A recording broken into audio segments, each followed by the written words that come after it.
Far from all readers master the art of reading.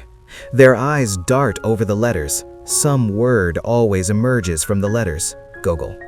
And every word means something. Words and their meanings are linked, and the reader imagines something, used, vague, sometimes incomprehensible, sometimes pleasantly fleeting, quickly carried away into a forgotten past. And this is called reading.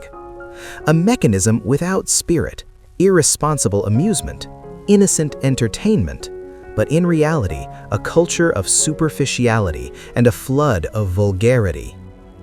True reading is a kind of artistic clairvoyance, called upon and capable of faithfully and fully reproducing the spiritual visions of another person, living in them, enjoying them, and being enriched by them.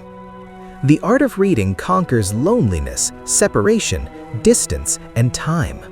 It is the power of the Spirit to bring letters to life, to reveal the perspective of images and meaning behind words, to fill the inner spaces of the soul, to contemplate the immaterial, to identify with unknown or even deceased people, and together with the author, to artistically and intellectually comprehend the essence of the God-created world.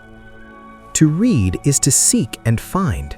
For the reader is, as it were, searching for a spiritual treasure hidden by the writer, desiring to find it in its entirety and appropriate it for himself. This is a creative process, for to reproduce is to create. It is a struggle for a spiritual encounter. It is a free union with the one who first acquired and buried the sought-after treasure. And those who have never achieved or experienced this will always feel as if the impossible is being demanded of them. The art of reading must be acquired and cultivated within oneself. Reading must be deepened, it must become creative and contemplative. And only then will its spiritual value and soul-forming power be revealed to us all. Then we will understand what should be read and what should not. For there is reading that deepens a person's soul and builds their character, and there is reading that corrupts and weakens. By reading, one can recognize and define a person.